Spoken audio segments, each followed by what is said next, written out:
The meeting of the Monroe Township Board of Education will come to order. Please stand as we have our student board members lead us in the Pledge of Allegiance. The section.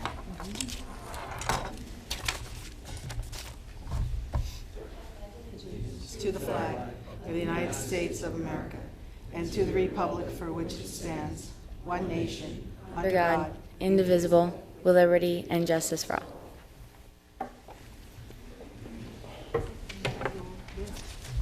And I'm not always old. Mr. Gorski, may we have a roll call? Mrs. Arminio. Yes. Mr. Braverman. Mr. Chiarella. Here. Mrs. DeMayo. Here. Mrs. Lang. Here. Mrs. Carino. Here. Mr. Ryback. Here. Mr. Russo. Here. Mr. Rutsky. Here. And Mrs. Koloponowicz. Here. Madam Board President, you have a quorum present this evening. In accordance with the provisions of the New Jersey Open Public Meetings Law, the Monroe Township Board of Education has caused notice of this meeting to be published by having the date, time, and place thereof posted February 10th, 2017 at all schools, the Home News Tribune, the Cranberry Press, and filed with the clerk of the municipality. Thank you. And before we go to the approval of the minutes, as you probably noticed, the agenda looks a little different today than it has in the past. Same agenda, but it's a different format as the board moves to a new document delivery system. And I know it was not on the website when I checked today, so I think there's copies out in the audience. So bear with us as we get used to this new format. And I believe it's now on the big screen over there too, so you could follow it there. At this time, we'll go to the approval of the minutes for the Public Board of Education meeting of December 14th, 2016. Moved by Mr. Ryback. Second. Second, Ms. Arminio. Any additions or corrections to the minutes? Seeing none, all in favor? Aye. Opposed?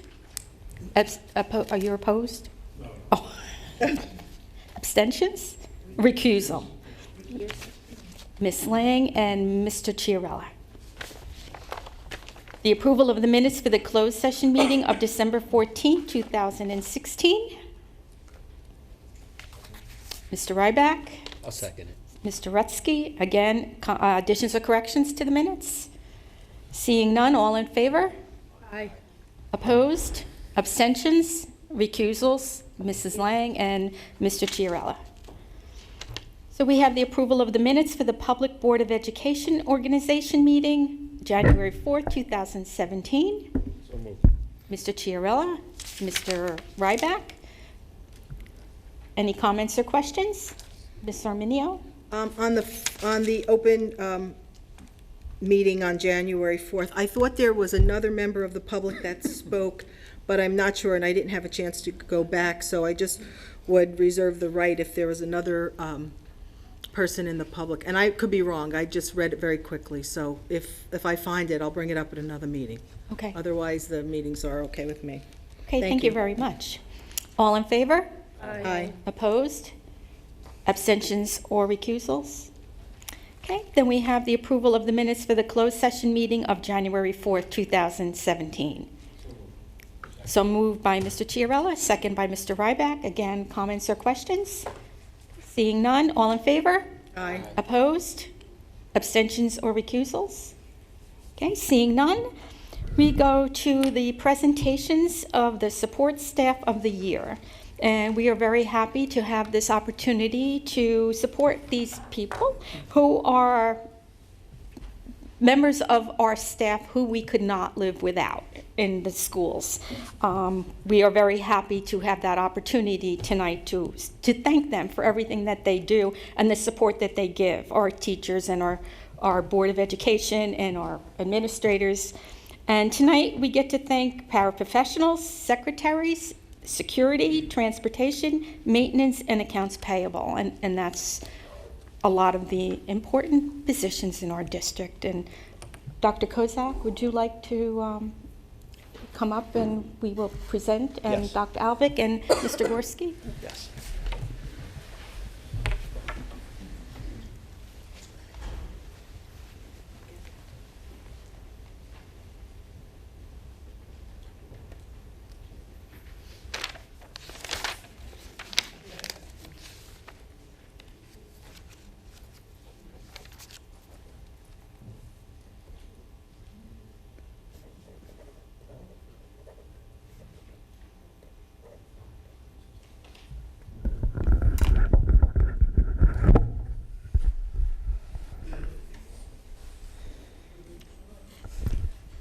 about this one? Okay.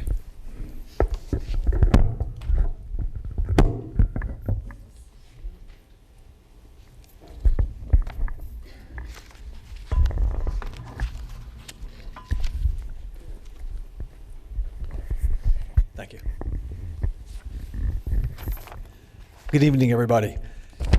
As Ms. Kolopanovich has stated, it gives me a great pleasure, and I'm sure Dr. Alvik and Mr. Gorski as well, to recognize these fine individuals that are here tonight. These are our educational support staff, and I would like to call up each individual separately, or individually, I'm sorry, and just read something about each of the people that's being presented tonight. So first, we have Miss Kathleen Watlington, who is a paraprofessional at Barclay Brook. And Ms. Watlington is a special education paraprofessional in a self-contained classroom. She was nominated by several colleagues who cited the following. Kathy combines her loving and empathetic personality with high expectations of the students in her care. Kathy goes above and beyond the scope of her job to make a difference in the lives of the students with whom she works. She takes the time to get to know each student and goes out of her way to make each child feel special. And she is always smiling, and she's a positive person and only sees the best in people. Even on the most challenging of days, her love for the students always shines through. So with that, Kathleen, would you please come up and give her a round of applause, please?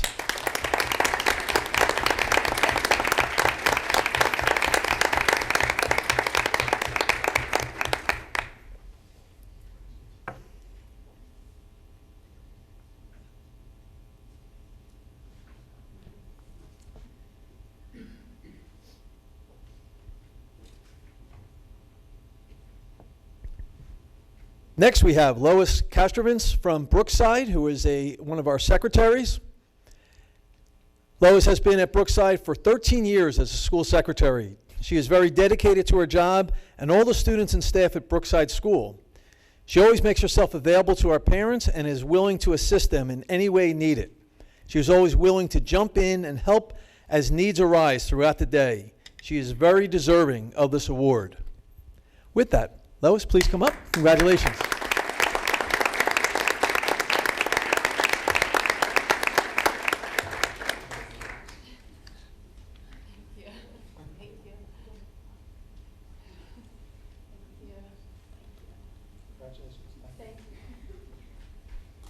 Turn around, Lois. Did you get a picture? Susan Finkelstein from our high school is a paraprofessional who works tirelessly with our transition students, making sure their needs are met every day. Sue is professional, nurturing, and a mentor for her students. She always has a smile, positive energy, and kind words for her students and colleagues. Susan, please come up.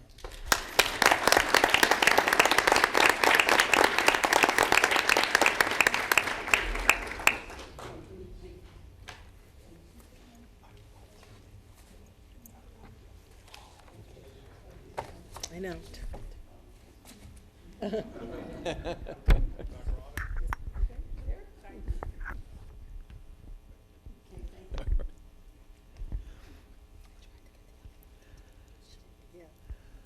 Laura Tesler is a paraprofessional at Oak Tree. Laura is dedicated and compassionate about what she does every day. The students love interacting with her. She was also very involved in the Oak Tree community, participating in events such as Family Reading Night and Healthy Living Night. She has developed positive relationships with her colleagues and students. Laura, please come up.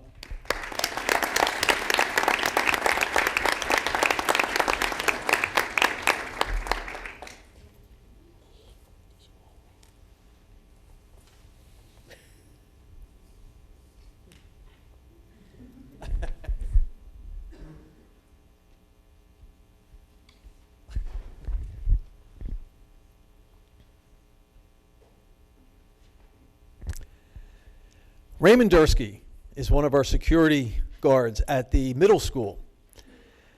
Raymond is consistent. He goes above and beyond.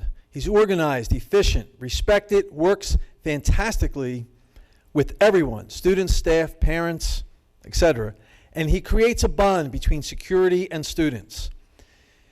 Raymond keeps the school on task for drills, bus needs, student retrieval, and pretty much everything else. And he also works closely with the administration to get things done. Raymond, come on down.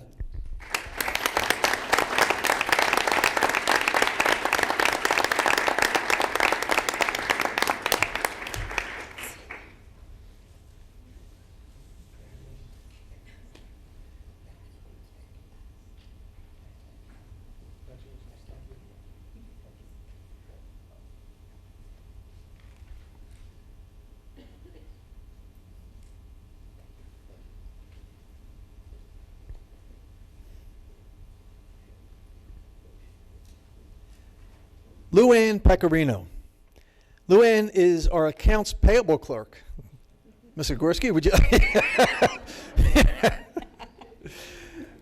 Luann is in the accounts payable clerk in the business office since April 2011, after working as a paraprofessional at Barclay Brook for 11 years prior to that. Her main responsibilities include processing POs, working with vendors, and processing employee reimbursements. Of the many compliments she was given in her nomination letters, the most obvious is her diligent work ethic and her positive attitude with everyone. Luann?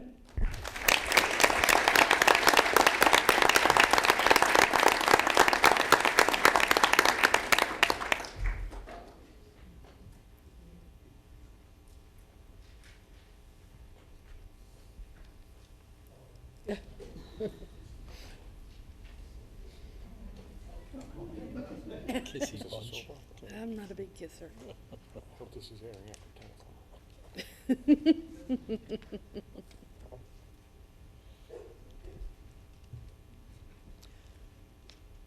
Suzanne Giglio is one of our bus drivers. Suzanne was selected because for everything that she does for transportation. She is pleasant to all, sends out birthday, sympathy, and illness cards to employees on behalf of the entire transportation department. She coordinates luncheons for the department and improves morale. Suzanne always offers to assist with whatever is needed. Come on down, Suzanne.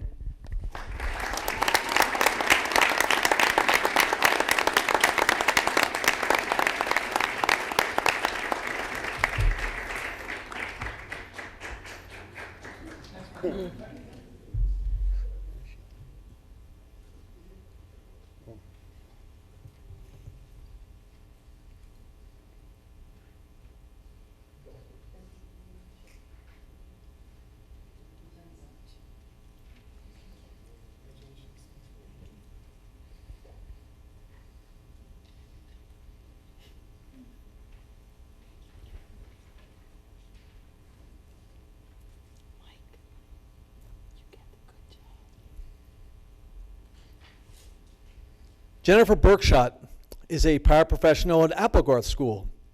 Jennifer joined the Applegarth School staff as a paraprofessional in 2013.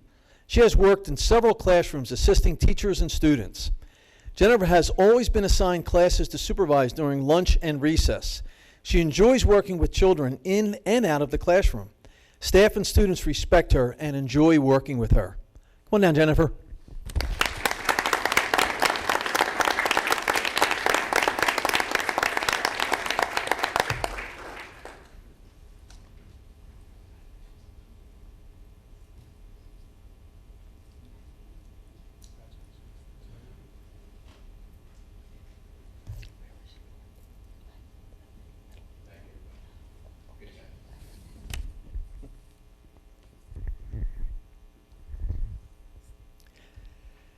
Christine Bricks is a paraprofessional at Mill Lake School. Christine has been at Mill Lake for 13 years as a paraprofessional. This past year, Christine was both a kindergarten paraprofessional and filled in as a leave replacement secretary in the main office. It is no easy task to step into a main office secretary position mid-year, but Ms. Bricks did so with ease and brought everyone in the school and main office consistency and, most importantly, a welcoming smile every day. Ms. Bricks is dependable, a true team player, and will do whatever it takes to help a colleague in need. Mill Lake is a lucky place to have a colleague like Ms. Bricks. Come on down, Christine.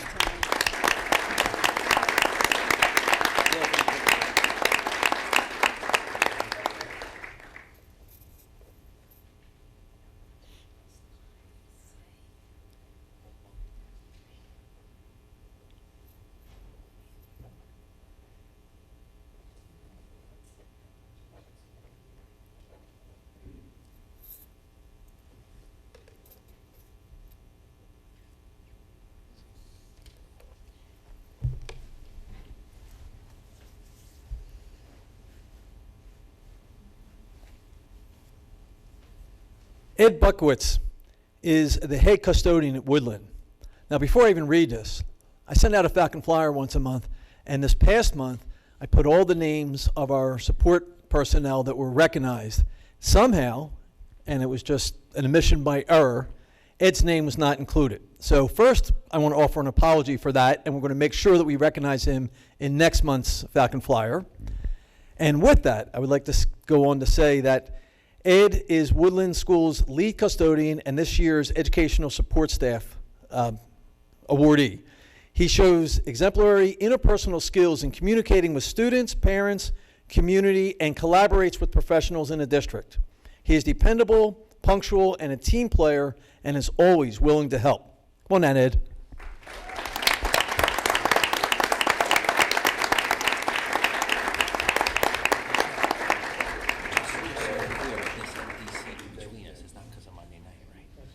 Oh, no.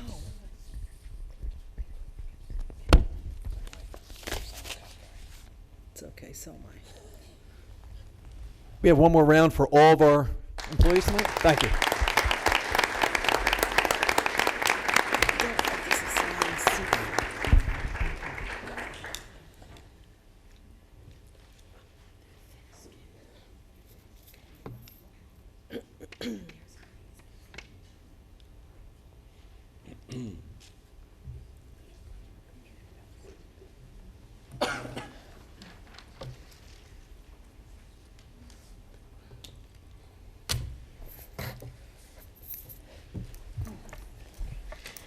Again, from the Board of Education, we'd like to thank all of our award winners tonight, and congratulations, and thank you for everything that you do to support us. Thank you.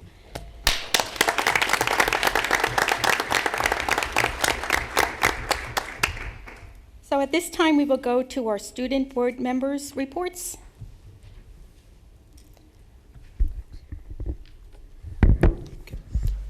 Next week, a few of the high school students are going to be going to Atlantic City for the DECA States tournament. All the students who are going were selected after the regional tournament that was held a few weeks ago. Also in the high school was, a few weeks ago, was the American Legion oratorical contest, where there were representatives of the American Legion that came to our school to hear some of the students give some speeches. And for a few of our high school sports, the boys wrestling team had a player who recently hit 100 wins, and he was the 6th player in our school's history to ever do that. The girls bowling team won the GMC championship, and they ended their season as an undefeated 14 wins to 0 losses. The boys bowling team won the Group 3 state sectional championship. The girls basketball team has advanced to the first round of the GMC tournament, and the boys basketball team has advanced to the second round of the GMC tournament. Last meeting, I talked about the junior girls for prom. They're having a dress drive, and the dress drive is being held on Thursday, February 23rd. You can find the perfect dress and participate in raffles to win tickets or gift certificates. The high school play and the coffee house is going to be on Wednesday, February 22nd at 6:30. And I've been an Avid for 5 years now, and today Avid 11 went on a college tour of Kane University, and we saw some classrooms, resident halls, and it was a great opportunity to see the colleges and what colleges we might want to go to. Great. Thank you. Any questions for our students? Okay, seeing none, we will go to committee reports. Are there any committees that need to report this evening? Mr. Mayo? Yes, we had a curriculum meeting tonight at 5:30. We reviewed all the clubs that are currently in the high school. We looked at how many students are active in each club and the number of times they meet. We have a incredible selection of clubs for our students. I think it's a great way that kids can experience things and try out new, something that they may be interested in. We also reviewed some new club proposals. The Monroe Corporation Club is geared towards students who are interested in starting a business. The Girls Up Club is a club that's a fundraising club that would raise funds that help women out in other developing nations. The Animation Club is a club that's going to look at movies and discuss the animation and possibly get into some animation. Let me get my notes on this one. The Muslim Student Alliance Club is to educate people about, I'm sorry, this is not very clear, the Muslim religion, and to debunk derogatory stereotypes, and to create conversations within the high school community so people can understand what Muslims are all about. And there's another club, the Innovation and Entrepreneurship Club, which is a college-level club. It is looking to create partnerships within the community so students can experience real-world work issues.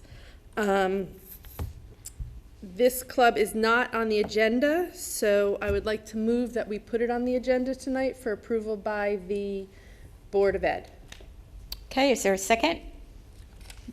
Mr. Ryback? Is there any comments or questions for Mr. Mayo? Is there just a little, may I? Yes. Is there just a little detail as to what it is? Or it's just, Would you like to can you just briefly? Dr. Kozak? Okay. The Innovation and Entrepreneurship Club is an opportunity that we're looking to bring to students to offer them some of the skills that they may use in a career and/or college, or college, I should say. We are hoping to have them work in a collaborative manner on different projects, real-world type projects that they might face in different careers. And we're hoping to partner with some of our community members who perhaps work in some of these corporate environments who might be willing to act as executive partners and offer advice to our students.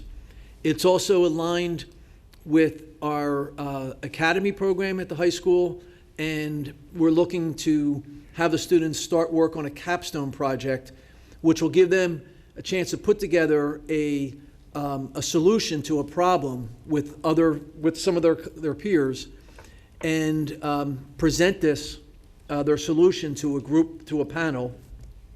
And they could eventually use that, not eventually, they could use that as a part of their digital portfolio when they apply to colleges. Eventually, we'd like to see some of these students have an opportunity to do, maybe an apprenticeship or an internship at one of our corporations that are in the area. Thank you. And so the volunteers would act as mentors also, to a certain extent? Yes, The volunteer? absolutely. Okay, Yes. thank you. Any other questions? Okay, we need roll call for this one? Mrs. Arminio. Yes, sounds like a wonderful opportunity for our children. Mr. Chiarella. Yes. Mrs. DeMayo. Yes. Mrs. Lang. Yes. Mrs. Carino. Yes. Mr. Ryback. Yes. Mr. Russo. Yes. Mr. Rutsky. Mrs. Koloponowicz. Yes. Madam Board President, motion to establish Innovation and Entrepreneurship Club has passed. Thank you. I have one more thing. Okay.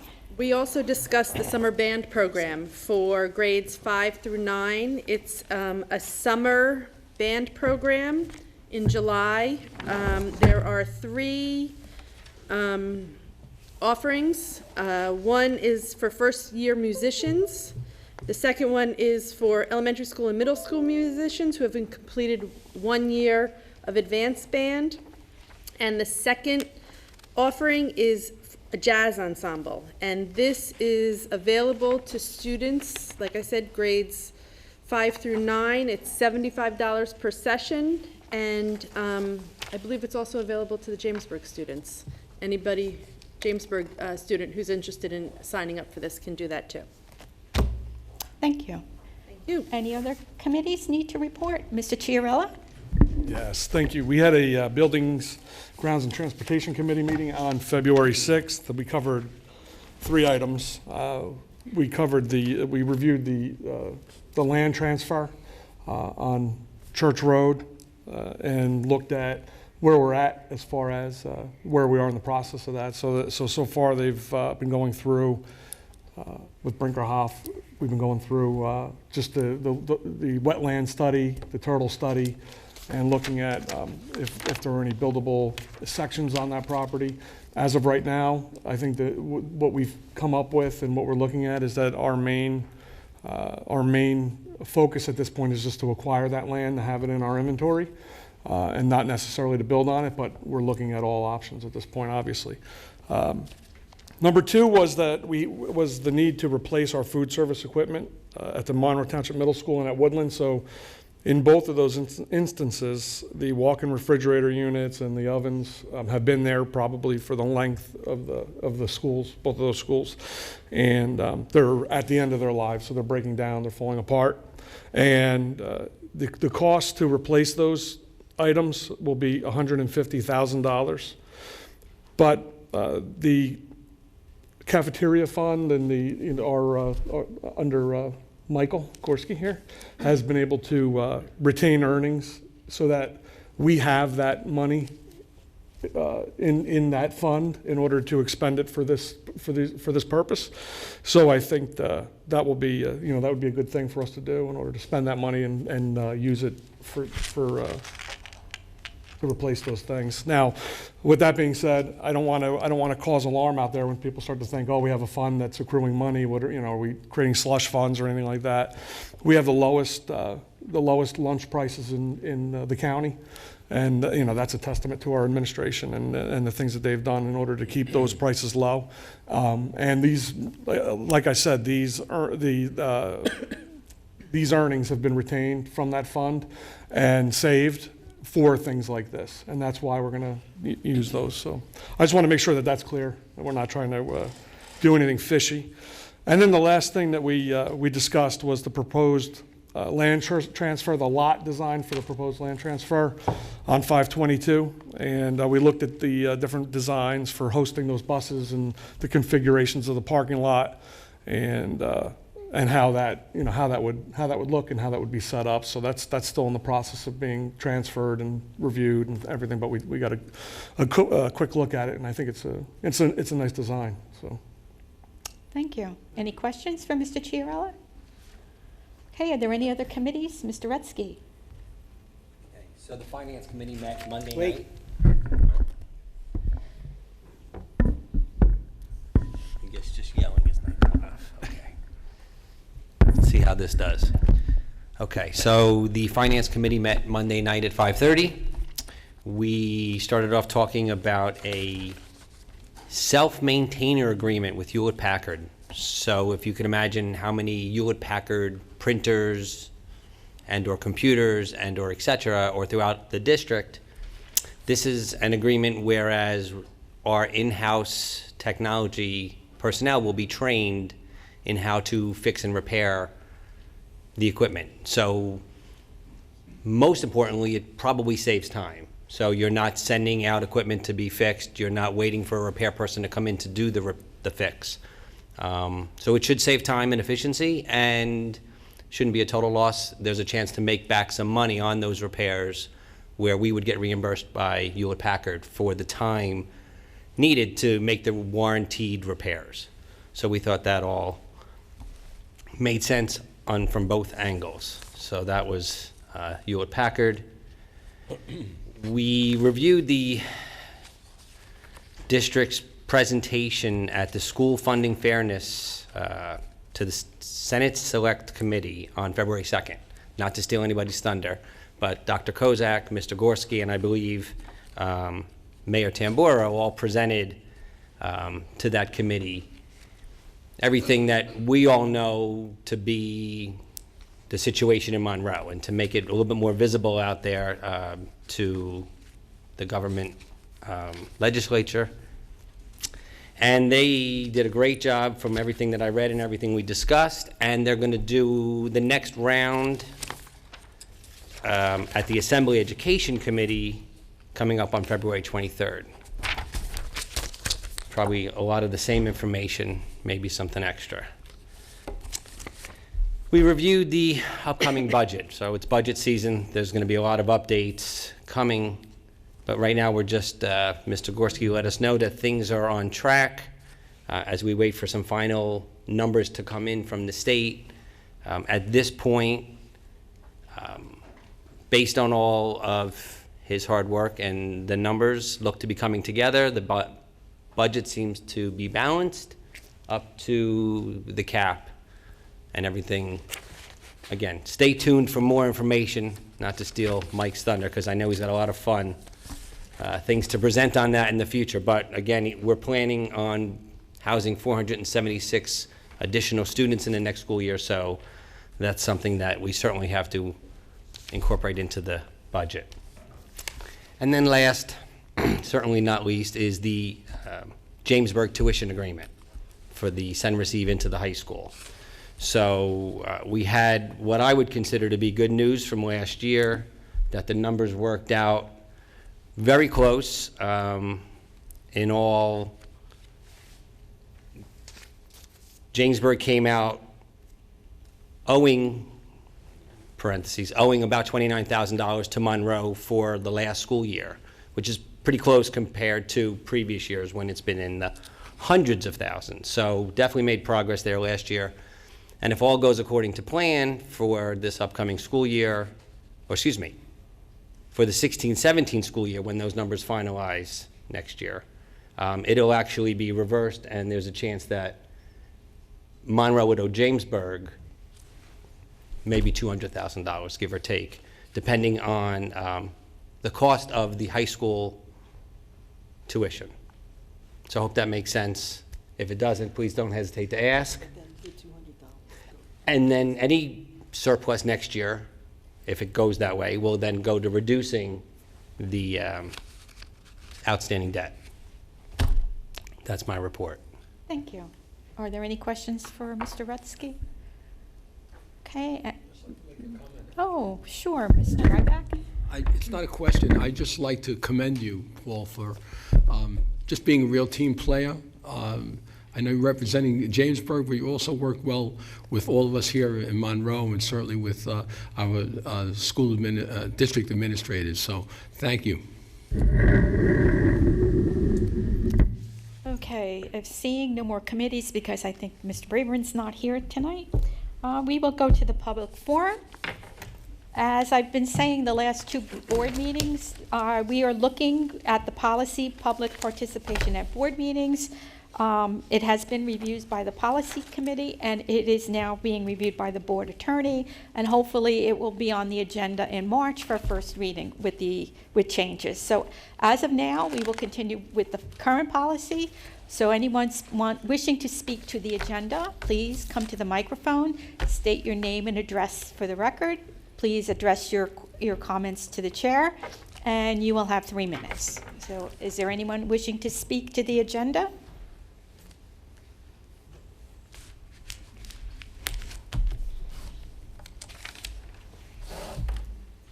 Prakash Purap, 33 Dana Drive. I heard today about, I also heard in the council meeting about, you all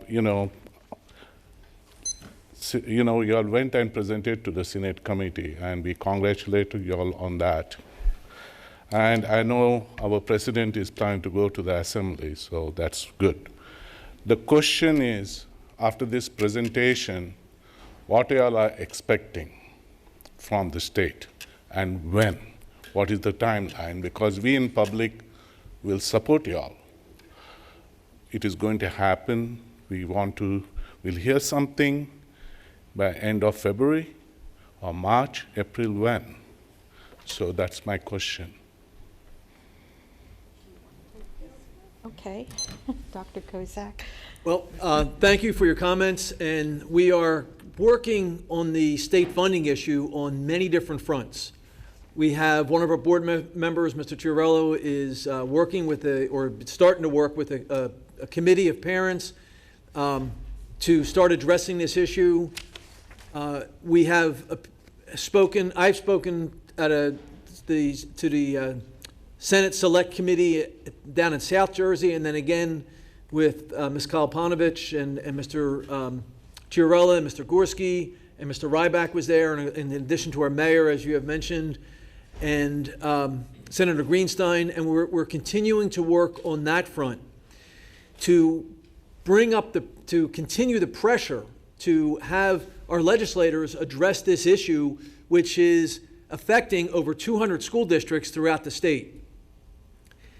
I've also been in communication with superintendents from throughout New Jersey, and we're looking at ways to share information and to strategize to help, again, keep the pressure on our legislators. This being in an election year, it would be really nice to see something different come out and additional funding come out to the Monroe Township School District. However, based on the history of the past several years and Mr. Gorski's work and others that have tried to secure more funding, I wish I could be more hopeful. I'm a pretty optimistic kind of person, but I'm guarded. I have guarded optimism with this particular year. The governor has to make his budget address in March or late February, I believe. And at that time, all of us will know what kind of funding the districts have received, and then the legislators, I believe, have to June 30th to approve that. So I'm always hopeful, and no matter what happens, we'll continue. We'll continue to push until this district receives the amount of funding that we should be getting, especially considering the number of students that are coming in through our doors, and especially considering what other districts who maybe have lost enrollment are being held harmless while we're being harmed. So we're going to continue the fight. We're not going to give up. Thank you. So in March, we'll come to know, at least I understand that budget line items are going to be discussed end of February. So at least in March, we'll have some information, and the decision will be taken then in the assembly in June, whatever it is. So it is very important that you inform us about the March, whether it is positive or negative.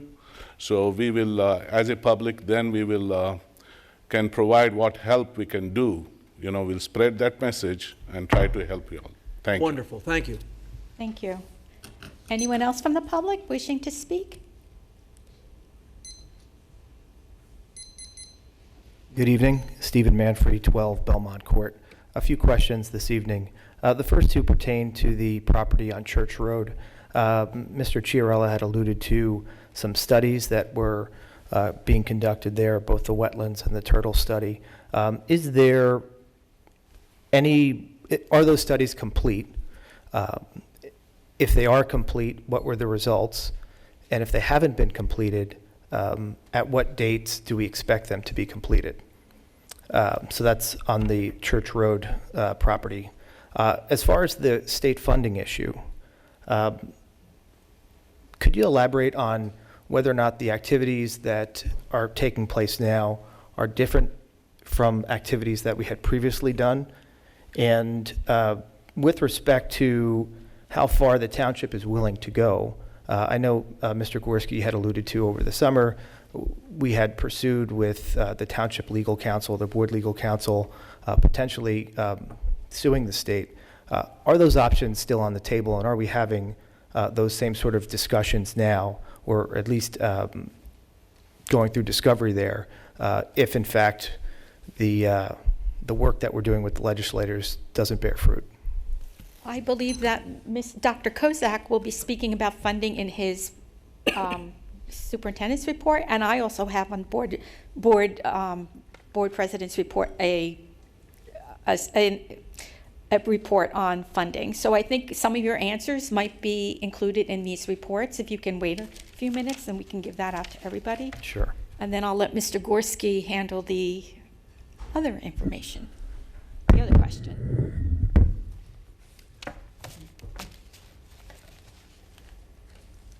With regard to the testing on the Church Road property, some of the tests have come back, particularly the wetlands mapping, which has showed that the wetlands exposure on the property has not materially changed from what has been previously mapped and was held by the township with the information that they had.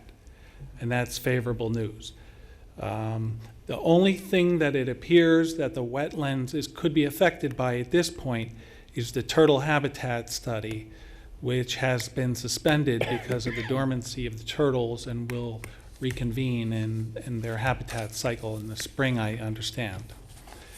All of those reports are public information when they've been presented to the board, and you or any other member of the public is welcome to submit an open public records request to me, and you could come in the office and review them or have a copy emailed to you. As I stated the last meeting, the Church Road property is not the board's main focus at this juncture.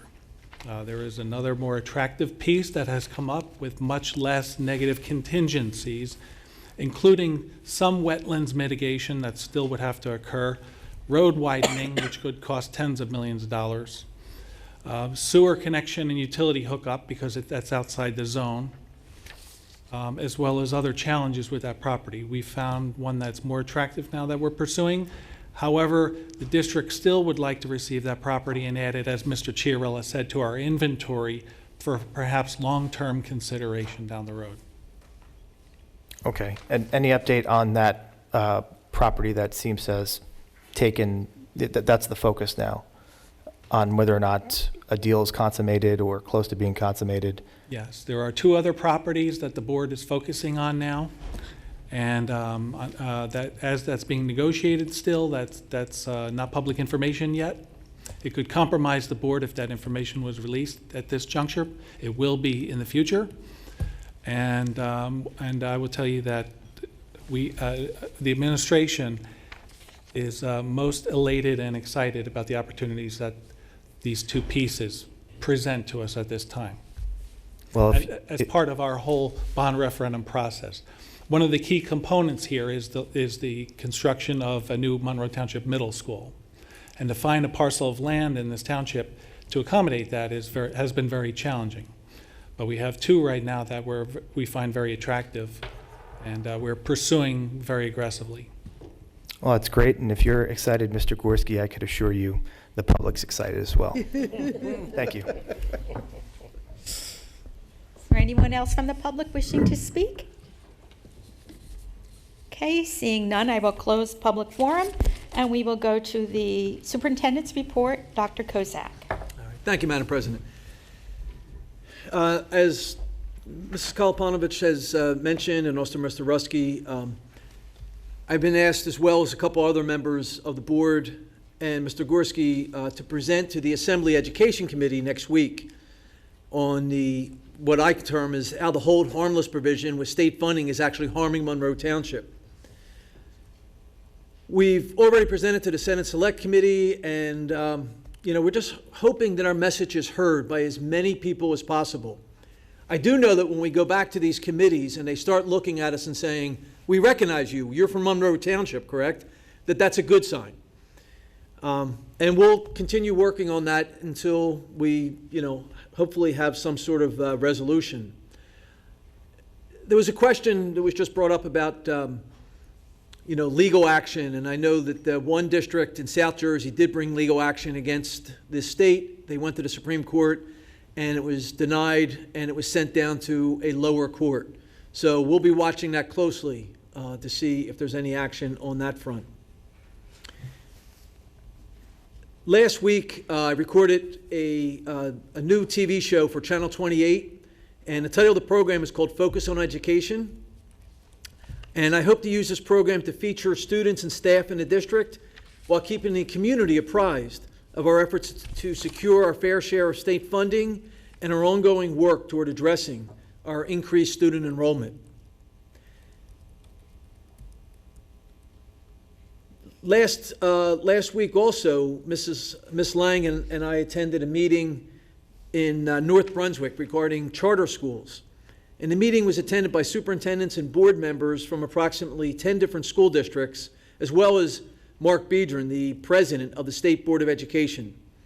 And we expressed collectively, we expressed the financial problems that charter schools are causing the public school districts and also that was brought up about the lack of regulation and oversight on some charter schools, and how they're actually, some of the charter schools are recruiting students from outside of the resident districts, which is really against the charters of the charter schools. I guess charters of the charter schools, or the regulations guiding them, right? Okay.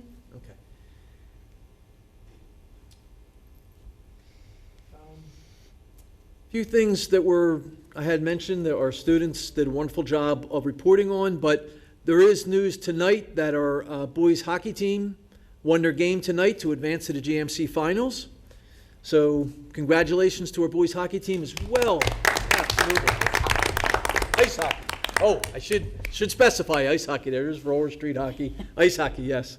And again, congratulations to our boys bowling team for winning the sectional, and Lewis Folgore for the perfect 300, and our girls bowling team certainly with a county title, and a wrestling team advancing to the sectional finals. And I think all this was mentioned. Nick Lombard with his 100th win. And I think that concludes the items on that. And with that, Madam President, I would like to recommend that the board approve the attached personnel items A through C. Motion, Mr. Ryback. Is there a second? Second. Second, Ms. Arminio. Are there any comments or questions for Dr. Kozak? Seeing none, Mr. Gorski, may we have a roll call? Mrs. Arminio. Yes on everything, abstain on C. Abstention on C. Thank you. Mr. Chiarella. Yes. Mrs. DeMayo. Yes. Mrs. Lang. Yes. Mrs. Carino. Yes. Mr. Ryback. Yes. Mr. Russo. Mr. Rutsky. Yes to everything. I will abstain from CC. So noted. Mrs. Koloponowicz. Yes. Madam Board President, personnel items A through CC has passed. We will go to the board action items. Dr. Kozak? All right, thank you, Madam President. It's my recommendation that the board approve action items A through E under But this is Z. board action. B? Oh, wait, did I pull up the wrong? I? Aye. Aye, my apology there. Yes. Okay. Motion? Is there a motion on the floor? Mrs. Lang, is there a second? Mr. Ryback? Any comments or questions for Dr. Kozak? Ms. Arminio?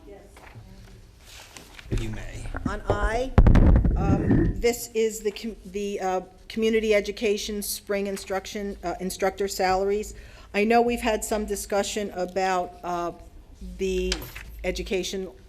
When will we know if there have been enough enrollment and the cost? Because I know that in the last year or so, we've had some override. The cost went over. Sure, absolutely. Mr. Gorski, is that in your section? Isn't that I? Recommended that the board approve the following classes? That was under. Okay. We hope to have, thank you, sorry about that. We hope to have clarification, I believe, from the committee that we had talked about. Ms. Gorski, do you remember, I believe it was maybe by June or perhaps sooner than that?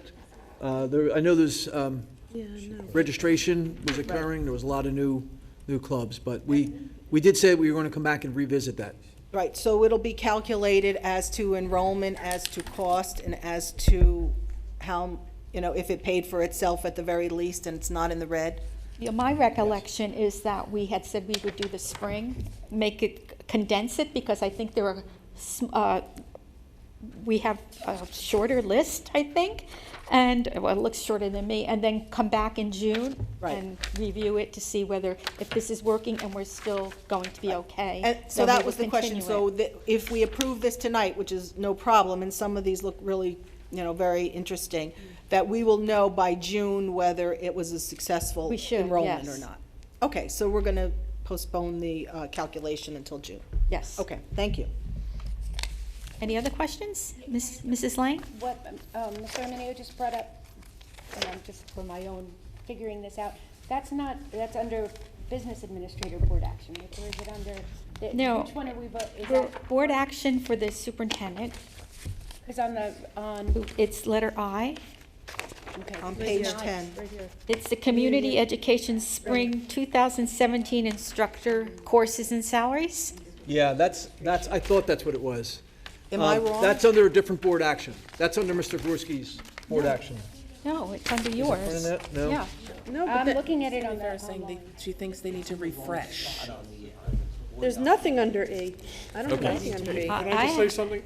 When you go online and look at it, it looks like it's under it looks like it's under Mr. Gorski's, but when you print it, it's actually under yours. Yeah, because I have the printed copy. All right. I'm sorry, I'm using the printed copy. Right, so, Yeah, that's what I'm our new using. program, just a glitch and maybe how it was entered. I just want to make sure I'm apologies. voting on the right thing, so. No, it is under your It says superintendent. board action items under the Okay. superintendent. But then if you, By the way, when this works out, I thought it was actually very good, because if it is printed out, and I don't know how it looks on there, it actually tells you what items that we would be voting on, and that's far more clear than it has been in the past. Yes. So as soon as we sort of get this worked out, it's actually more clear. It'll take a Yeah. little time to get No, used to, but a I good think it'll work. I think it's a good I format. think it might help also if they numbered the pages. They are. Oh, when you Mine print aren't. out. Mine aren't either. Oh, yeah, mine are, okay. There's They the are? printed, Yeah. yeah, on the bottom. Okay, so are there any other questions besides the look of the agenda for Dr. Kozak? Okay, if not, we're going to have a roll call on items A through I on the superintendent's board action items. Mrs. Arminio. Yes. Mr. Chiarella. Yes. Mrs. DeMayo. Yes. Mrs. Lang. Yes. Mrs. Carino. Yes. Mr. Ryback. Yes. Mr. Russo. Yes. Mr. Rutsky. I abstain from all. Thank you. Mrs. Kolpanowicz. Yes. Madam Board President, board action items A through I has passed. Thank you. So that concludes your report. Yes. So we'll transfer to the business administrator's report, Mr. Gorski. Thank you. Madam President, can we just, for this, so are we on 1-1 Business Administrators Report Recommendations, page 12? If you have a That would be printout? 11. It's 11, It's okay. 11. All right, good. No, they're tiny. Gorski, it's all yours. I know. Madam Board President, would you like me to elaborate a little more on the Senate funding hearing? Or do you feel we've given that its due Well, I have tonight? that on my You have that on report. yours? Very good. If you'd like to add later. No.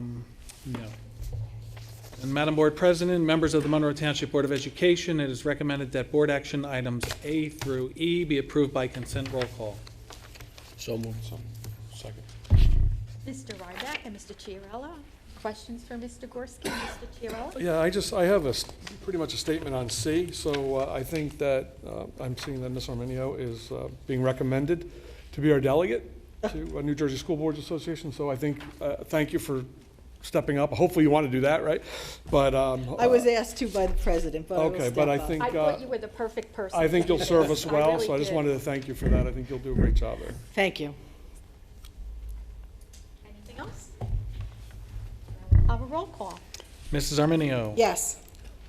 Mr. Chiarella. Yes. Mrs. DeMayo. Yes, and recuse on B. Recusal on B. Mrs. Lang. Yes, and recuse on B. Mrs. Carino. Yes. Mr. Ryback. Yes, and recuse on B. Mr. Russo. Yes. Mr. Rutsky. I abstain on A, B, and C, and I vote yes for D and E. Thank you. And Mrs. Kolpanowicz. Yes. Madam Board President, motion passes. That concludes my report. Thank you. Okay, thank you. So at this time, we'll go to the board president's report, and mine has a lot to do on funding and what we're doing as a group, as a board, as committees, and so here we go. On February 2nd, we were invited, the Board of Education and the administrators, to attend the New Jersey State Legislature Senate Select Committee on School Funding Fairness at Middlesex County College. Speaking on behalf of Monroe Township were Senator Linda Greenstein, Assemblyman Dan Benson, Mayor Tamboro, and Business Administrator Wayne Hamilton from the township, Dr. Kozak, Mr. Gorski, Mr. Chiarella, and myself. Also there lending support to us was Mr. Ryback from the board, and Andy Polari and Gary Bussman from the public. And I would say there were quite a few districts there, but I would say that Monroe had the biggest turnout of all of them, and I think that it was very good for us to see all that support from the community. So we spoke about the uniqueness of Monroe, the growth of our township, the lack of funding from the state, and why we feel that we're deserving of more funding for our school district. And I believe one of the most impactful statements came from our mayor, Mayor Tamboro, when he stated that Monroe Township sends $39 million to Trenton every year, and we only receive back from Trenton $3 million. And that means that $36 million of Monroe taxpayer money goes to someplace else than Monroe.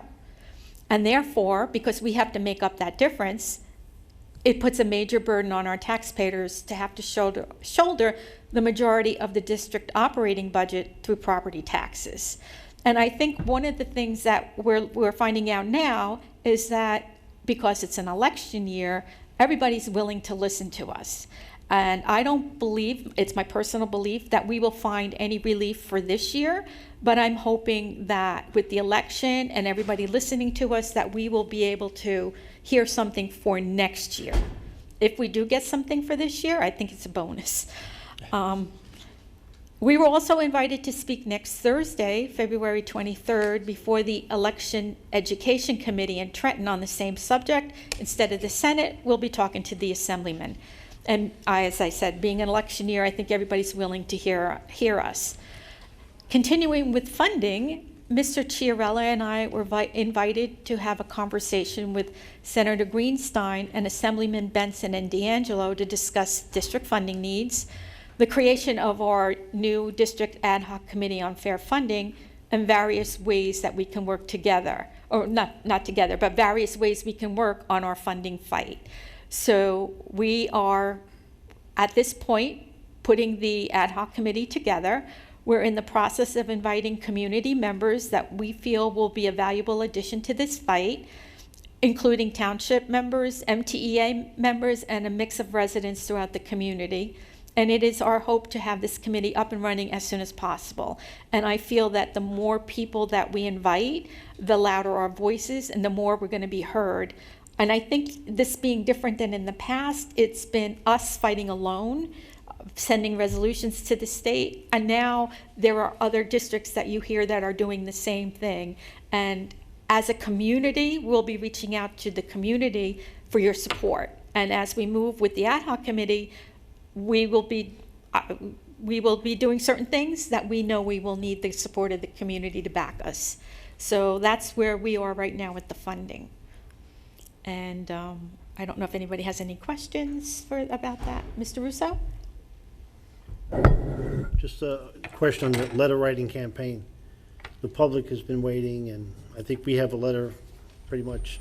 Well, we're looking to do maybe something a little different, and it's going to go through the ad hoc committee. So I think there'll be a conversation sooner rather than later about doing maybe a petition than a letter writing campaign. It might be easier to get our PTAs and PTOs on board with getting more signatures than getting people to write letters. So we're going to try to find the best way we can incorporate the more amounts of the community than the lesser amount of the community. So it's not off the table, but it's something that I think the ad hoc committee will be looking at. Well, yeah, it just seems that we've been talking about it for so long, there's some reluctance to get it done. But we have one thing in our favor, at least. The people that are in office have been there for a long time. And I guess they'll be there for a longer time going forward, so the letters will go to the same people. True.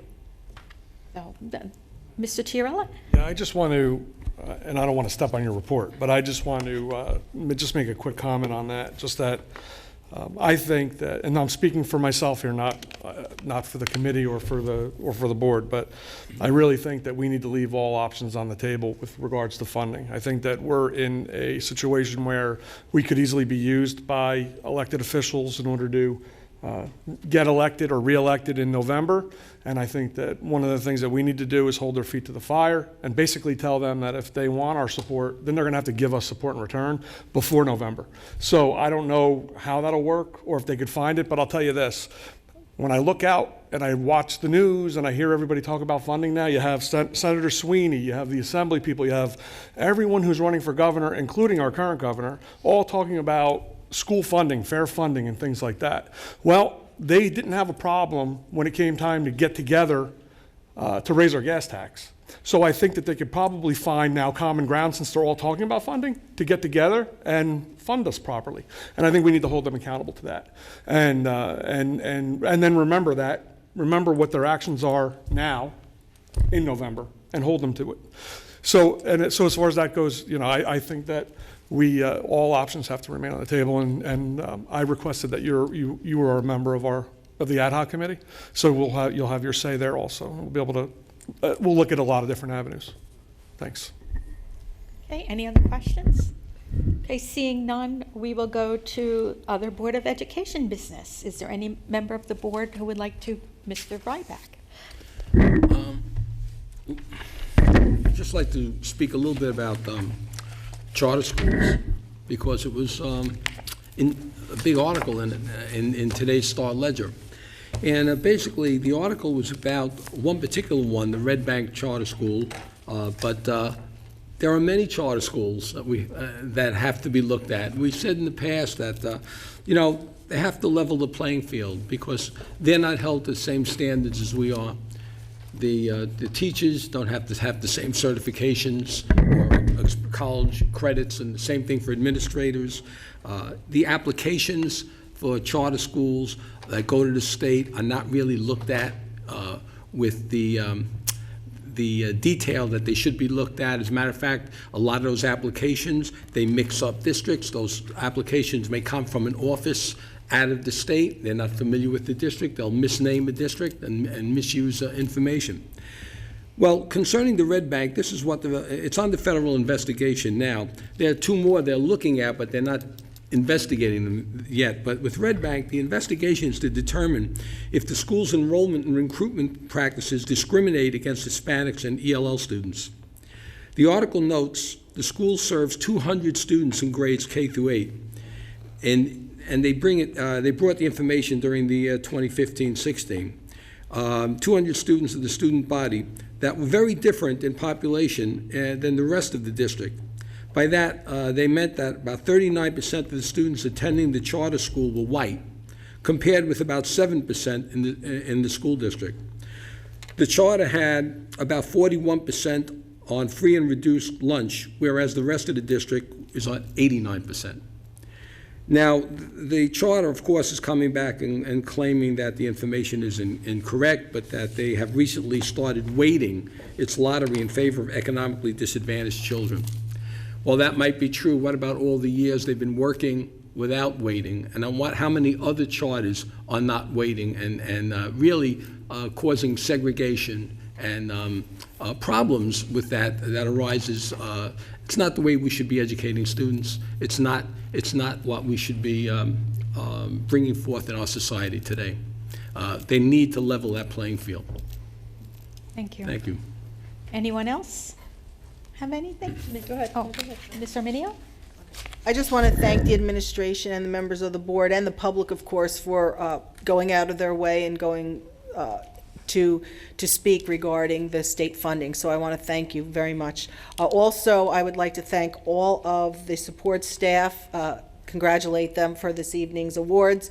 And sometimes they're the silent heroes of the school district, all of them, everybody, those who won the awards this evening, as well as all of our support staff. Without them, things just won't function. So from from our custodians to our security guards to our paraprofessionals and our secretarial staff, and if, I hope I didn't really miss anybody, but everybody who works to make Monroe the district that it is, I'm very grateful. Thank you. Thank you. Ms. Arminio. Oh. Yes.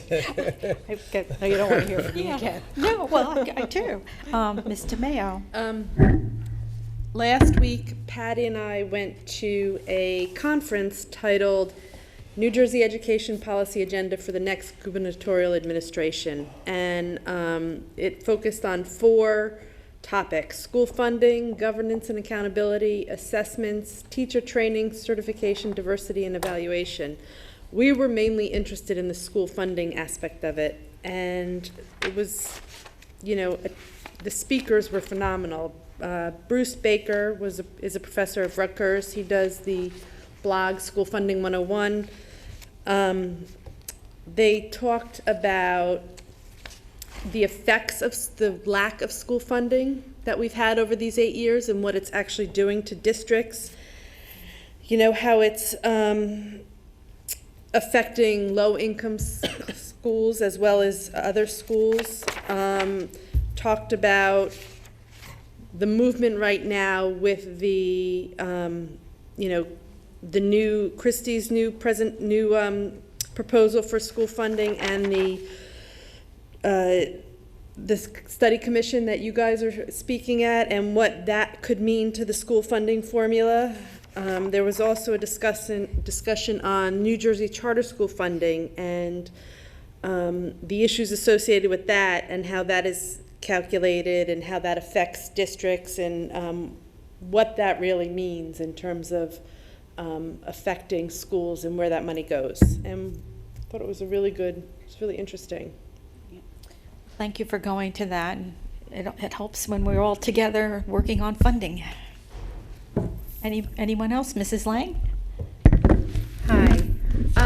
So I had the opportunity to go to the Middlesex County New Jersey School Boards Association meeting, and one of the big topics, 2 of the big topics, once again, were charter schools and the effects that are having. And then I got to follow up and go with Dr. Kozak to the county, to a meeting of superintendents and board members, and it was eye-opening. I had no idea of the effect of charter schools on school districts.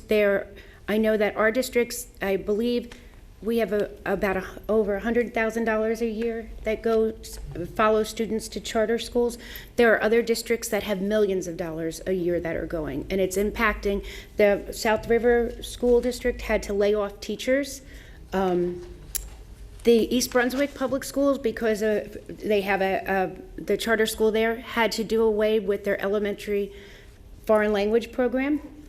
And the real big issue that I have found and I've come away with is that the purpose of charter schools was to level the playing field in school districts that were really struggling. But now what's happening is that they're coming into districts that don't need them, that don't have failing schools, don't have struggling schools, and they're taking away the funds from those school districts. And one of the biggest concerns that I walked away with, and I also made the paper today, is that the charter school that Old Bridge is currently fighting against is part of a bigger charter school network that is operating in the United States, and it's being investigated as a Gulen charter school. And Gulen is a gentleman from Turkey who the Turkish government is investigating for human trafficking. And there are real concerns about, in fact, the superintendent of schools in Old Bridge said that he got a phone call from the Turkish government to warn him about this school coming into his district. So I think there's a lot of issues with the schools in terms of segregating on terms of not bringing in as many kids with special needs, but still getting the money that our school district's getting to educate special needs students. And from what I understand, and Mr. Gorski can tell me if I'm wrong, once we budget the money to go to a charter school based on what they say that enrollment is, we lose the money that we put into our budget to cover it. So if they say that they're going to have 15 students come, but they only get 10, that difference we've it's gone. And I think at this point in time, with the need for funds here in our district, we have to be really aware of how we can Where lose our they're funds in going. other ways. Right. So. Thank you. Oh, and one other thing, I'm sorry, and right now, in front of, we just had the Education Committee in Trenton voted to move forward with removing park as the sole graduation requirement to keep those pathways open for all students. So it's not to do away with park altogether, but to move it, so, because at this point in the class of 2020? 2020 and 2021, it would be the only test that a child would be able to take to achieve graduation, which is really unfair to do to any child. You take one picture. So it's moved through the Education Committee. It's supposed to be going to the Senate and then to the House. We're very fortunate that the governor does not have to sign it. So if the two houses approve it, then we can have park taken away as the sole graduation requirement and keeping pathways open for all students. Yeah, I have a question for Ms. Lang. Maybe this came up, I just thought of it when you gave your excellent report. Concerning charter schools, public schools, we get cut in state aid. But they get their money from us as well. But they don't get those kind of cuts. Even though we get cut, Yeah. we still have to pay, we have to send the money over to them. And it depends on, so here in Monroe, we can be sending $1 amount. Spotswood is sending a different dollar amount because it's not one, the student fee is based on your school district and what you are currently spending per student. So because we're a bigger district and our student cost is higher, we send more money out with a student, whereas a smaller district, their fee to send their child to the charter school is less than, it's not equitable, which it really should be. If you're going to charge a tuition, every district should have to pay the same one. And we also found out that it's one person in one office by themselves who gets the charter school applications and either stamps them approved or not approved. And I think that's kind of scary that, somebody would have that kind of power. And we have no say in their budgets. Anyone else from the board? Okay, seeing none. Where are we going?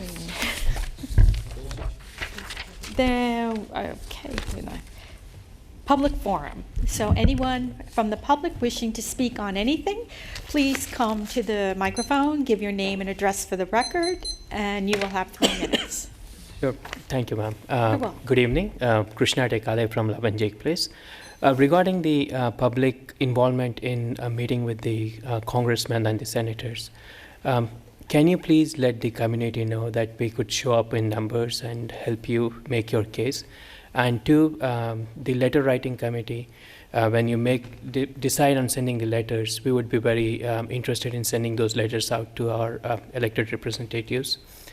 We would be willing to help you in any way, whichever way we can. Thank you. Thank you. Thank you.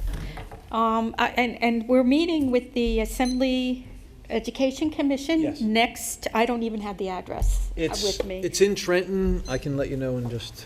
Maybe we could put it on the website? Put it on the website? Okay. Okay, thank you. Okay. Hi. Good evening. My name is Lisa Poy Demore. I live at 3 Fallow Way in Monroe Township, New Jersey. And I'm here to shed light on some recent frustration that I've experienced, that I know others in the community have experienced as well as a suggestion for improving it, because if I were you, I wouldn't want a complaint without an opportunity or ideas to improve it. So recently, on 2 occasions, I received a letter. The first one, I received a letter home regarding an AVID meeting. The letter came from the middle school. It had the date of the meeting and the time of the meeting, but it did not have the location of the meeting. So at which time I called the middle school. I called the middle school, and they said they really didn't know anything about it. They didn't have anything on their calendar. I then called the board office, and the secretary was kind enough to redirect me back to the middle school principal, who I then reached out to and was told that I would get a call back regarding the location for the AVID meeting that evening. The time was quickly approaching, and I never did get a call back. I still haven't gotten a call back. So first and foremost, I think it's important that we expect that when a parent calls, no matter who they call, that they get a return phone call. That's obviously first and foremost. Second of all, though, I then had to call back the board office, who the secretary there, again, was very nice and trying to be helpful, because at this time it was after 4, and I knew that the authorities at the middle school were now gone. And I was directed to call the high school, which I then did call the high school, and got multiple voicemails at the high school, until which time I finally called someone that I know works in building, use reservations, thinking she might know where this meeting could possibly be. And she didn't know for that reason, but she knew because her daughter potentially was also going to be in the AVID program at the high school. Lo and behold, when the meeting started, the first comment from the facilitator of the AVID meeting said that, she was glad that we were all there, but she was expecting a much larger group. And the reason being that the larger group was probably not there was because of the lack of the full information. I did go to the district website, which here is my suggestion. We have a beautiful calendar out there with very little information on it. We do have the means to put the meetings and for everything on that calendar, and the ability that you can click on that event and it should tell you the date, the time, the place, and the person that is responsible for the meeting. So that is my suggestion there. It didn't only happen with an AVID meeting. It happened also most recently a second time, where Dr. Kozak, your secretary, directed me back again to the building principal at the middle school regarding the date for the high school orientation. I have an 8th grade daughter who is going to high school orientation. It unfortunately is scheduled for the same date as confirmation in the community. I called the middle school principal as directed by your secretary. I was then redirected to the high school principal. And again, I was told that we would get a new date, but we haven't gotten a new date or a secondary supplemental date. Okay. And so again, it's not so much the issue, it's the lack of communication and follow-up that I'm really here to address. Thank you, and I'm sure Dr. Kozak will be looking into it tomorrow. Excellent. Thank you. Thank you.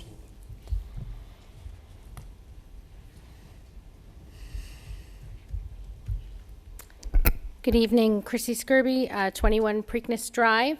I just wanted to make a comment based on the policy committee reviewing public forum. I just hope that the board and the policy committee does not limit what the public can and cannot come up and say and question. I actually looked into what other districts do, and I have found that they do have question and answer period. So that is something that is going on at other Board of Ed meetings, and I hope that the policy committee really does not take that away, because I think that it's really important for the public to come out and to be able to ask questions of the Board of Education. So I'm not quite sure why we're focusing our efforts there. We have so much else going on in the district that needs stuff done. That seems to me, trying to limit what the public can say really is not in the best interest of the district. Secondly, I had a question. It was said that the district is looking at purchasing 2 sites for schools. Is that correct? We are looking at the possibility of 2 different pieces of land. To purchase? Possibly. Would we be told ahead of time before the purchase is made? Well, when we have everything put in place, we will let the board know, and after the board knows, when it becomes public, we will let the public know. So we will know way ahead of time before a purchase is made, so that the public would have information as to how much and where the location is? Well, any negotiations on purchasing property is closed session items until after it's purchased. So the public won't know beforehand how much we're purchasing land for, is that correct? I don't believe so, will they? Yes. Certainly, if the Board of Education was negotiating for a piece of land, it would harm the board's interest to have that information done in public. It would compromise your negotiating position. So there's an exemption from public session for the negotiation of contracts land being one of them, that would allow the board to go into closed session. However, when the land was being procured and the negotiations had concluded, I assume that would be an agenda item for the public to see and come and comment on and ask questions on. Okay, do we have money in our budget currently to purchase land? We have $975,000 in a capital reserve account, which could be used for the purpose of procuring land. However, most land bought by school districts is done so by a bond sale through a bond referendum. So if we were going to purchase land, that would go to a bond referendum? Is that what we're saying? That is customary for a means of school district to procure land, yes. Okay, and just real quick, so we've spent a lot of money studying turtles, studying wetlands. We're no longer looking at that piece of property. We've spent months and months and months saying that that was the best property. Now it's no longer good property. Now we're looking at purchasing possibly 2 properties to go through a bond referendum. I've not seen anything that we've looked at the land that we currently own. I know we've talked about it. We've talked about using Applegarth, but we've never seen any type of plans or engineering report or any kind of study for what we currently own. How come we're not doing that?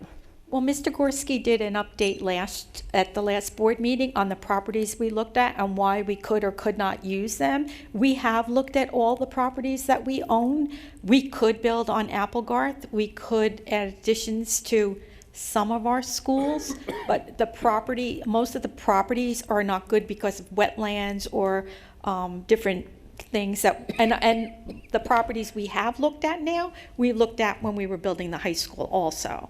So, right, but if we know we could build on Applegarth, why aren't we having an engineer put together some type of a plan of what that school would look like? That's on the table for a referendum to possibly build something on Applegarth land. But we've been saying all along, we need a new middle school, we need a new elementary school, and we need a new addition to the high school. That might not be the end of all the needs that we have in this community. So we're probably going to need more than one piece of property. So it could be to our advantage to use the Applegarth property for building something over there. Nothing is off the table now until we have a referendum we can bring to our community, and that we've been doing through the steering committee. Yeah, I understand that. It's frustrating as a taxpayer because now we're talking about having to go out for a bond referendum to buy land, and then we're going to have to go out for a bond referendum to even build the schools. I think that the board needs to look at what we own, what we have, and what we can get started with, because if you go on D.R. Horton's website, they are selling the development on the corner of Route 33 and Applegarth as quick delivery sales. Those kids are going to be coming into our schools by the end of the school year. And we are no further along than we have been in the last couple of years. And it's getting very scary. And I know that you have no plan to do anything next year. And I don't know where you're going to put these kids. And it's taxing on the students, on the teachers, on the facilities. Something really, truly needs to be done, and it needs to be done now. Thank you. Thank you. Anyone else from the public? I did send this background and questions to Dr. Gorski yesterday. Oh, may I have your name and address for the record, please? Sorry, President. Yeah. Prakash Parab, 33 Dana Drive. Thank you. I read this in the newspaper, a few days back. So I prepared a background. Woodbridge will have referendum in March for $57 million for multi-school projects. For new school, $33 million, upgrade the current school at Woodbridge, another one school, $23 million, and upgrade the security and technology, $1.5 million. Officials say that referendum will not increase taxes on property owners. Town officials say that plan will receive $45 million out of 57 in the pilot study, that is payment in lieu of taxes, and rest from the state. That is very important. There's a pilot study and the state. So, I don't know where we qualify for what. That's a question. And they did receive previously $26 million in same plan they used to upgrade their schools. You remember, we have 3 schools or 4 schools which are old. We can use the money to upgrade them. We are not fully developed community. We have to redevelop something which is old. So, so the question is, can Monroe Township Ed Board and Council initiate pilot program? I'm not expert on this. So that revenue from economic developments we have at present can be used to at least partially fund our new system. Means may not be $50 million, maybe $3 million, I don't know. Second question is, Woodbridge received, apart from pilot, state funding. So how we cannot receive, that's the second question. And the third is, if the pilot programs are there, other programs are there, can we have some type of commercial development which is green, like solar panel farms, or some warehouses which will generate revenue, which we can use for multiple school systems to upgrade?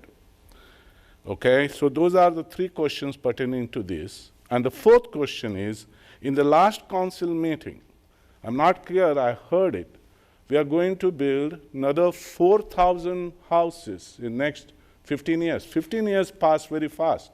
I have been here for 16 years. It went like no time. So 2,400 to 4,000 houses. So do we have income revenue planned to support our school systems? Yes. Okay, I thought so. Thank you. Thank you. Thank you for the question. So there were 4 questions. I'm going to try to answer each of them. The first question is, can the township initiate a pilot program, which is basically allowing a business or a development to come in lieu of taxes? And, or at least partial funding for a school. So yes, the township, not the school district, but the township can do that. However, there's some things that we have to consider if the township were to do that. First of all, if a developer were to offer to help build a school, they wouldn't offer to pay 100%. They would also offer a very basic amount to help build a new school. But the pilot program would allow properties to not pay taxes for an extended period of time.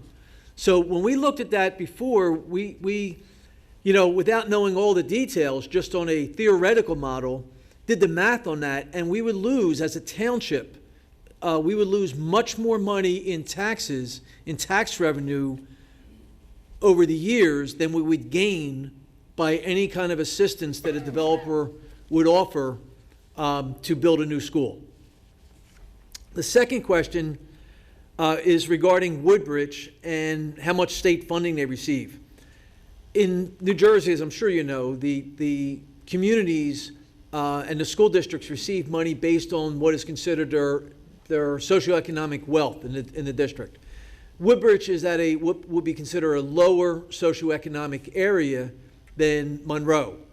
So they receive a larger percentage of state aid, just like any other district that would receive that's of a lower socioeconomic status than Monroe. So they have other areas that, or even grants and things that they're eligible for that we are not. And that's what helps them. Now, we did, a few years ago, receive a Section 15 state grant when this school was built, which was for $15 million. And if anything like that is available, please rest assured we will be pursuing any of those types of revenue sources as possible. The third question you asked was in regard to solar farms or commercial developments. We can't speak for commercial developments going in a green manner, but certainly the schools. We will look at that. Oak Tree School currently has solar panels, and that generates revenue every single year, and we'll continue to explore that option as we move forward. There's a lot on the S, I think it's S rates or S regs, on how much you get back, but that's certainly something we will explore. and the number of houses. As you said, there's 4,000 new homes being looked at in the future or being planned for. Not all of them will have school-age children. Some are retirement homes. And that's one of the reasons why we're looking at multiple properties, because we can only plan out another 5 years for development by the state, but our demographic report goes out to 25 or 30 years. And that seems to indicate that the growth will continue for 25 or 30 years.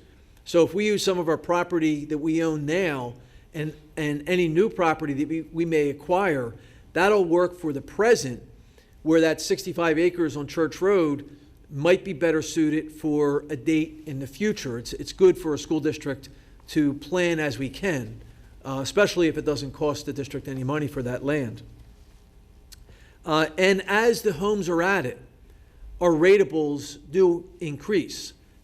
So the ratables come from commercial developments, and my understanding is that there are a couple new commercial developments out on, I believe it's Cranberry Half Acre Road, that are in the process. I believe the bulldozers are out there and they're starting to work and build that. So that'll bring in ratables to the town.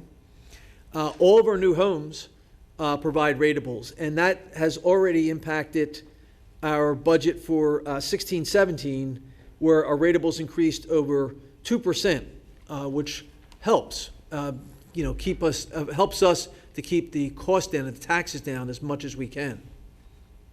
So I hope that answers. Yeah, thank you. I'm not experts in the budget, but I would like to have your calculations that pilot programs will actually, in long term, will lose the money. So I want to have more specifics on that, because at present we are not getting anything. Sure. I would, remember, that's theoretical, because we'd have to weigh all that out, but if you ever wanted to contact us to come in, and I know Mr. Gorski and I would be happy to meet with you and go through that. Yeah. President, if there are no one, I have only one question. Is his time up? I'm sorry, your time is up right now. And I'd like to thank you for sending in your questions in advance, because it's very helpful for us to have the information for you ready. Thank you.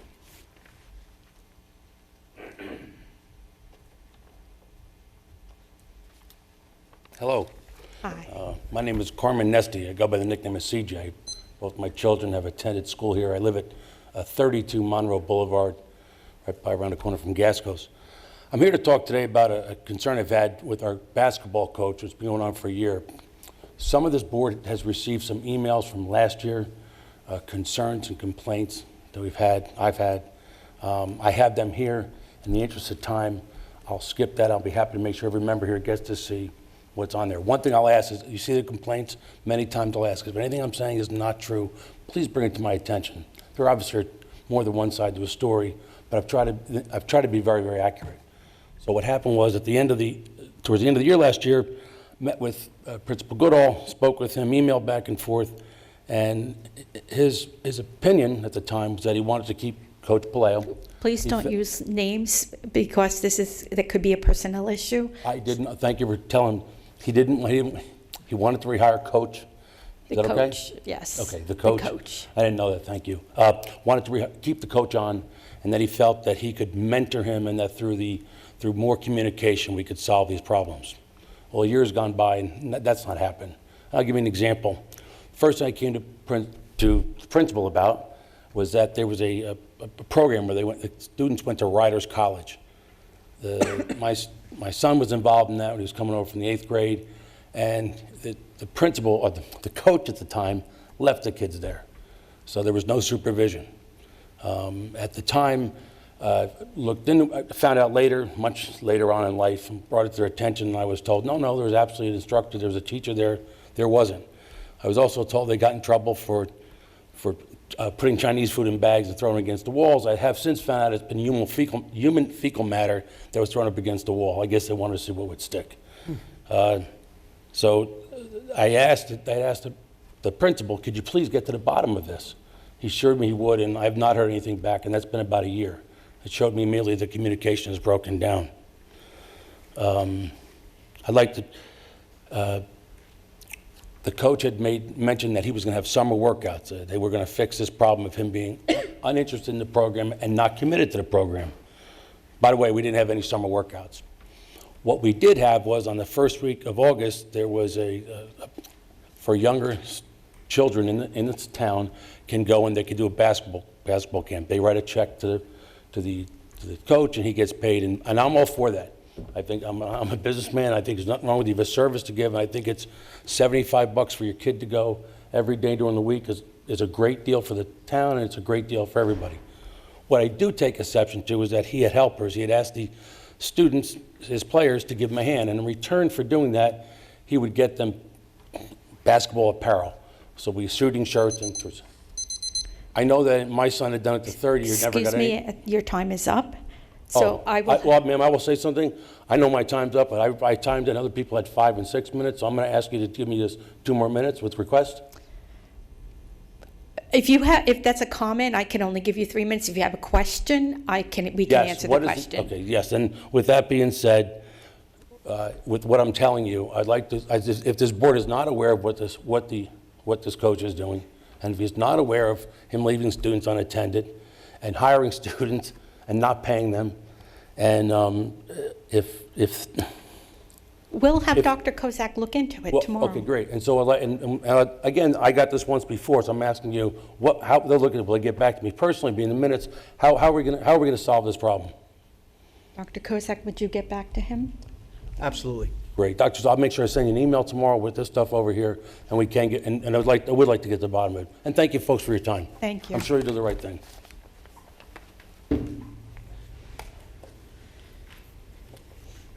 Good evening, Doug Poy, 4 Tamarack Road.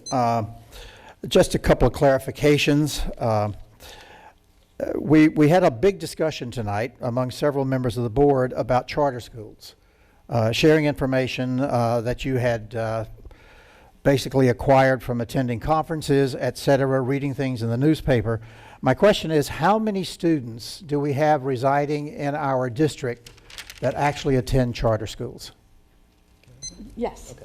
I believe that we have 9 students, and the reason why it's a concern, because 9 seems like a low number, although that is over 100,000 that we're paying, is that when we talk to these other school districts, a number of these charter schools are actively recruiting students from other communities, and as you heard earlier, the amount that they get varies from district to district, so they would get more if they recruited students from, let's say, Monroe Township School District than they might from another community. So we're expecting this wave to occur, if you will. Okay, thank you. Also, and this is for purposes of clarification, there was talk about looking at 2 parcels of land. And what the point that I would like to have clarified is, are we looking at 2 parcels of land, but one of those would be selected for a potential school site, or are we looking to possibly purchase 2 parcels for 2 buildings? Just some clarification there. Mr. Gorski, would you like to take that one?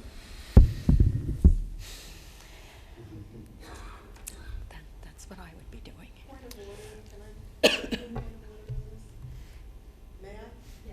I just think that we're getting into an area that impacts negotiations. If we answer too detailed of a question, not that. I don't think we're going to go into detail. Okay, but we're not discussing negotiations of land. Well, you're okay. I think we're getting close to. Which is why I think Mr. Gorski's thinking of a way to answer it in a proper way. Well, we may. Okay. Yeah, Madam, I concur with Mrs. Arminio that the district is looking at, we looked at over 20 parcels of land. And right now there are a couple that are very attractive. More information will be forthcoming shortly. It's a deliberative process and a very flexible one, depending on how the reports come in and how the architect views the property as attractive as we have, and how the board feels about it once they learn more from the appraisals and so on. Okay, thank you. Final point is a concern that that was brought to me, and I am concerned about it both as a former educator as well as a grandparent of a student athlete that was affected by this. Does the board have a policy, or are there any guidelines in terms of how far an athletic team can travel on the night before a school night, basically a school night? This happened to be a Sunday night. This particular team went, I believe, if I recall correctly, they went all the way up to a school in New York State to play a game that's not a conference game, not a championship game, just to play a game. It was on a Sunday night. The game started around 8 o'clock at night. So the kids are not getting home until, 11 or so. It just seemed ridiculous to me, and it raised the question as to whether or not there are guidelines in terms of how far a team should be traveling away from the home district just to play a game. I'm not talking about a conference game. I'm not talking about a championship game. I'm just talking about just an ordinary game. It just seems that needs to be looked into, and some guidelines should be developed so that, one, we're not spending a lot of money just to send kids somewhere off far to play a game, which increases the possibility of an accident when they're traveling that much on the road. And secondly, that we're not keeping students out so late at night. Thank you. Thank you. I'm sure Dr. Kozak will be very busy tomorrow. That's what I'm writing this for. Right. Anyone else from the public? Lisa Poy Demore, 3 Fowler Way, Monroe Township. While I was at this AVID meeting, I was asking about electives in light of the information that was shared that evening. In so doing, I asked the counselor that was facilitating the meeting the ability to have Algebra 1 AB as a freshman, knowing the benefits of having mathematics every day of the week during school. And the response that I received was, well, we have so many kids that would love to be in Algebra 1 AB. We've made the requirement that they have to be below an 85% to be considered for 2 days of math a week. So with that being said, I encourage the board to look at the master plan and the scheduling and to really see, how many kids do we really have that would like to be a part of mathematics Algebra 1 AB? Math is a core subject. It's a key driver to college acceptance and SAT scores. And I think not only for the benefit of my own daughter, but for the benefit of many students, that if they choose to have math on a second day instead of taking ceramics or whatever else, the options are to take, they should have the ability to do so. Okay, thank you. We will look at that. Anyone else from the public? Good evening. My name is Michelle Cupo. My address is 22 Bard Drive. I have 3 minutes, right? The topic I would like to bring up tonight is full-day kindergarten. My husband and I have 3 children. We have lived in Monroe for just under 2 years. Our oldest child is currently in PM kindergarten at Mill Lake for the afternoon and in the fee-based ECE program at the annex for the morning. On half days, substitutes are employed to handle the overlap in AM and PM sessions. The kindergartners are split their time between the regular classroom with their regular teacher and the cafeteria with substitutes. First point. Sorry, I'm a little nervous. Okay. To my knowledge, there is currently 1 section of full-day kindergarten at Mill Lake, which is for special needs students only. I am aware that about 6 years ago, there was a vote regarding full-day kindergarten in Monroe, and it did not pass. However, it's my understanding that the proposed implementation of full-day kindergarten was tied into the concept of a central early learning center, which may not be the best option for Monroe. I am also aware of a New Jersey Senate bill introduced in January 2016 that would require full-day kindergarten in all New Jersey districts by fall 2018 or 2019. But I don't know the current progress of the bill, if any progress at all, especially since kindergarten is not even mandatory in New Jersey. And definitely touch this topic. I am also aware of the large growth in new homes and population currently happening in certain parts of Monroe. I believe nearby South Brunswick has also seen large growth. There are many communities across the U.S. that are experiencing a similar situation, sometimes to an even much greater extent in areas of Texas, Florida, Virginia, etc. Maybe Monroe could spearhead an open forum for discussion with other such rapidly growing districts to exchange ideas, to share successes and failures, to move forward for all students. Anyhow, back to kindergarten. Our nearby friends in Old Bridge, East Windsor, South Brunswick, East Brunswick, Manalapan, Freehold, and others have all implemented a full-day kindergarten in recent years. Tonight, I am asking the board to launch a thorough reinvestigation into the feasibility of implementing full-day kindergarten for all Monroe students. After completion of the investigation, I am requesting that a feasibility report be provided to the community. Thank you for your time. Thank you. First, I don't think there's anything that any of us would like more than full-day kindergarten. And you were right. We looked at it quite a few years ago, maybe 2008, 2009, with Dr. Hamilton. He was here, and it was defeated, heavily defeated. So the majority of our community did not want full-day kindergartens. I think for two reasons. One, our facilities cannot hold full-day kindergartens because right now you have, let's say all our kindergartens are being used twice. So you would have to have double the amount of kindergartens and space to do that. We don't have it. And the other thing is costs. We can't afford full-day kindergarten in our operating budgets. If it's mandated by the state, we would have to do it. Right now, we have not heard anything about it being mandated, but I would hope that if it is mandated, that they would help us do this, because it could be a few $1,000,000 to incorporate a full-day kindergarten into Monroe. But that is also something that we might be looking at as we do a referendum, because that might be the only time that we will be able to get a full-day kindergarten here. And so that's something that we would all like, but something that we might have to look at in the future. So basically, all three of my children will not go to full-day kindergarten. Not in the current, not in the current year, and probably not in the next year either. Because if it's in a referendum and we pass a referendum, then we still need the 2 or 3 years to build the facilities we would need to have full-day K. I would just like to say that I know at Mill Lake, the preschool was moved from the annex to the main building. So those classrooms are now being used by pre-K classes. I'm not sure how many, but I just feel like there can be movement and adjustment. It's at least at Mill Lake, and I know the whole growth problem in the other parts of Monroe, but that doesn't help my children. You're right. You're right. Okay.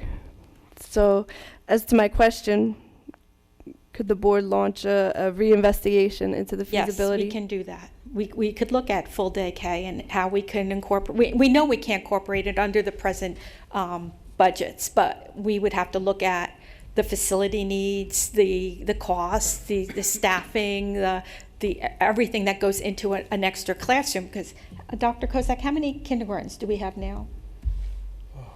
Do we have an idea? Probably close to 15 to 20. Yeah, 15 to 20. So we would need another 20 classrooms, which is like another building. So it's a conversation that we've had, and a conversation that we will continue to have.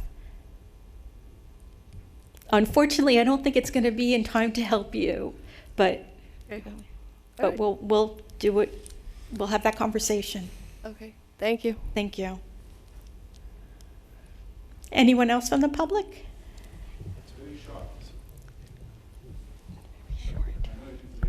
Prakash Parab, 33 Dana Drive. This is to my friend Ken, who's going to have an ad hoc committee.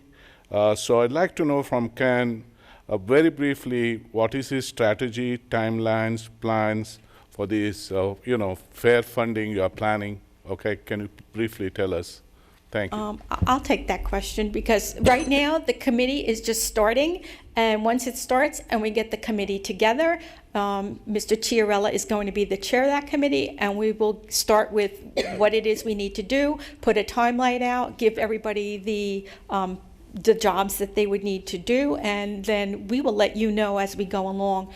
Mr. Chiarella will be making monthly reports during committee reports. Thank you. Lastly, we want an address where we can support you for the assembly meeting. Yes, we will get that to you. Thank you. Thank you.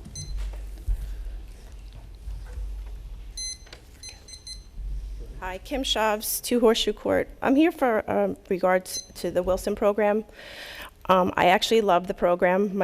All 4 sons have been involved in it. I just wanted to kind of discuss the fact that 7 years ago, when the Wilson program wasn't available in the 7th and 8th grade classroom, I advocated for it to be there, and we were able to get it there at a 0 period.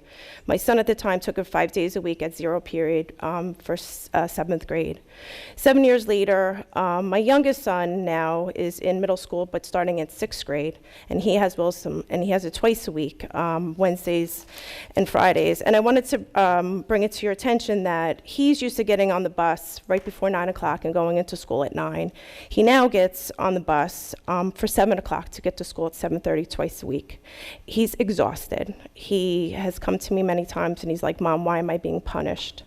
And I just wanted to see if there was any way that we could possibly get the program put into the school day.